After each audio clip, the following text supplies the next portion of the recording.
छात्रों, हम इस कविता के बारे में, इस कविता के भावार्थ के बारे में जान करेंगे। एक हाथ में न्याय पताका, ज्ञानदीप दूसरे हाथ में। एक हाथ में न्याय पताका, ज्ञानदीप दूसरे हाथ में। कवि कहते हैं कि कवि भगवती चरण वर्मा भारत देश के, भारत माँ के स्वरूप के बारे में वर्णन करते हुए कहते हैं कि हे माँ, हे मातृभूमि, तुम्हारे एक हाथ में न्याय पताका है और दूसरे हाथ में ज्ञान नामक दीप है। ज्ञान नामक दीप है। अंधकार को मिटाकर रोशनी देने वाले, ज्ञान नामक रोशनी देने वाले ज्ञानदीप तुम्हारे दूसरे हाथ में है।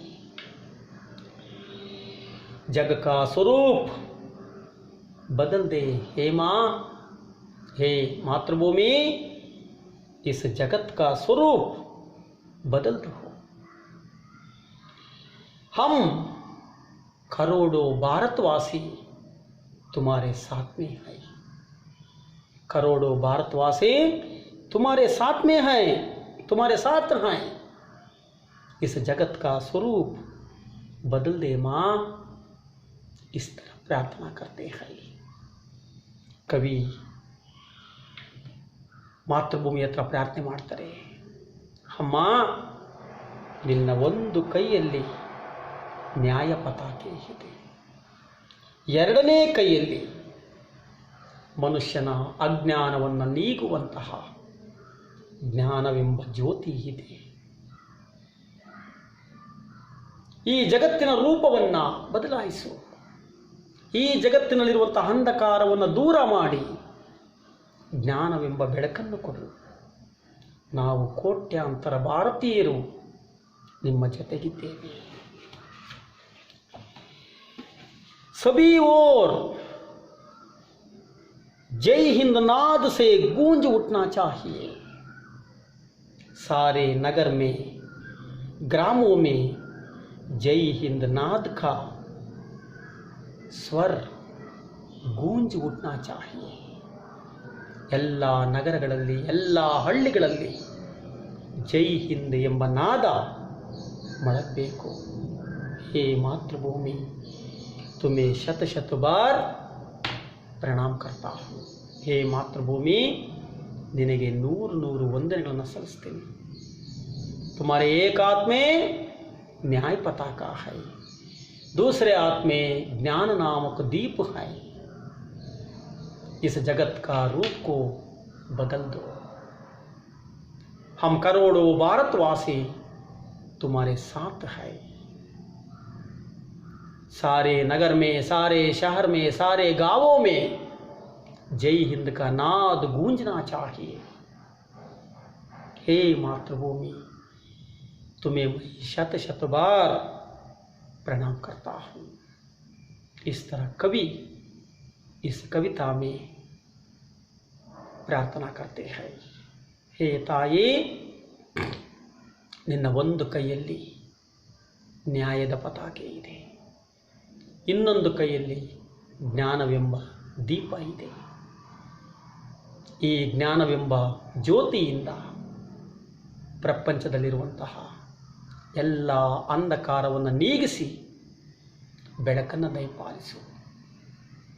ನಾವು ಕೋಟ್ಯಾಂತರ ಭಾರತೀಯರು ನಿನ್ನ ಜೊತೆಗಿದ್ದೇವೆ. ಎಲ್ಲ ನಗರಗಳಲ್ಲಿ, ಎಲ್ಲ ಗ್ರಾಮಾಂತರ ಪ್ರದೇಶಗಳಲ್ಲಿ ಜೈ ಹಿಂದ್ ಎಂಬ ನಾದ ಮೊಳಗಲಿ. ಹೇ ತಾಯಿ, ನಿನಗೆ ನೂರು ನೂರು ವಂದನೆಗಳನ್ನು ಸಲ್ಲಿಸ್ತೀವಿ ಅಂತ ಕವಿ ಪ್ರಾರ್ಥನೆ ಮಾಡ್ತಾರೆ. बाद में इस पद्य भाग को पूर्ण कीजिए. हरे भरे डैश डैश डैश डैश प्रणाम। छात्रों, मातृभूमि कविता परीक्षा की दृष्टि से कंठस्थ के लिए बहुत ಇಂಪಾರ್ಟೆಂಟ್ है। ಪರೀಕ್ಷೆಯ ದೃಷ್ಟಿಯಿಂದ ಈ ಪದ್ಯ ನೀವು ಕಂಠಪಾಠ ಮಾಡಬೇಕು। ಪರೀಕ್ಷೆಯಲ್ಲಿ 4 ಮಾರ್ಕ್ಸ್ಗೆ ಈ ಪದ್ಯವನ್ನು ಪೂರ್ಣಗೊಳಿಸಿ इस पद्य भाग को पूर्ण कीजिए इस तरह पूछते हैं, ಕೇಳ್ತಾರೆ। ಈ ಪದ್ಯದ ಭಾಗವನ್ನು ಪೂರ್ತಿ ಮಾಡಿ ಅಂತ ಕೇಳ್ತಾರೆ। ಹೀಗಾಗಿ ಈ ಪದ್ಯವನ್ನು ಕಂಠಪಾಠ ಮಾಡಿ ಬರೆದು ಪ್ರಾಕ್ಟೀಸ್ ಮಾಡಿ। ಪರೀಕ್ಷೆಯಲ್ಲಿ ಪದ್ಯವನ್ನು ಹೇಳಿಸಲ್ಲ, ಬರೆಸ್ತಾರೆ। ಕಾಮ, ಫುಲ್ ಸ್ಟಾಪ್, ಅಲ್ಪ ವಿರಾಮ ಎಲ್ಲವನ್ನು ನೋಡಿಕೊಂಡು ಕಾಗುಣಿತ ತಪ್ಪಿಲ್ಲದೆ ಪದ್ಯ ತಪ್ಪಾಗದ ಹಾಗೆ ಪದ್ಯವನ್ನು ಪ್ರಾಕ್ಟೀಸ್ ಮಾಡಿ। ಈ ಪದ್ಯ ನಿಮಗೆ ಪರೀಕ್ಷೆಯಲ್ಲಿ 4 ಮಾರ್ಕ್ಸ್ ತಂದುಕೊಡುತ್ತೆ। इस तरह छात्रों, मातृभूमि कविता के बारे में हम जान कर लिया है।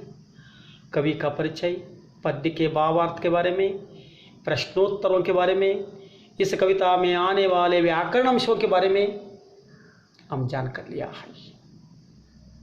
मैं इस कविता के नोट्स PDF के द्वारा आपको भेजता हूँ। आप सभी सुंदर रूप में लिखना है, मुझे भेजना है। ನಾನು ನೋಟ್ಸ್ ಕಳಿಸ್ಕೊಡ್ತೀನಿ ಪದ್ಯದ್ದು, ನೀವೆಲ್ಲ ಸುಂದರವಾಗಿ ಬರ್ಕೊಂಡು ತಪ್ಪಿಲ್ಲದೆ ಬರ್ಕೊಳ್ಳಿ, ನನಗೆ ಕಳಿಸ್ಕೊಡಿ। आप सभी हमेशा पढ़ते रहिए, ಎಲ್ಲ ಓದ್ತಾ ಇರಬೇಕು ನೀವು। ಟೆಸ್ಟ್ಗಳಿದೆ, ಟೆಸ್ಟಲ್ಲಿ ಒಳ್ಳೆ ಮಾರ್ಕ್ಸ್ ತೆಗಿಬೇಕಾದ್ರೆ ನೀವೆಲ್ಲ ಓದ್ತಾ ಇರಬೇಕು। ओके छात्र, आप सभी को धन्यवाद अर्पित करते हुए मेरे बात समाप्त करता हूँ। ಆಯಿತು ವಿದ್ಯಾರ್ಥಿಗಳೇ, ನೀವೆಲ್ಲ ಈ ಪಾಠವನ್ನು ಚೆನ್ನಾಗಿ ಓದ್ಕೊಳ್ಳಿ। ಬಾಕಿ ವಿಚಾರಗಳನ್ನು ಮುಂದಿನ ತರಗತಿಯಲ್ಲಿ ತಿಳಿಯೋಣ। Thanks for your cooperation. ಧನ್ಯವಾದ।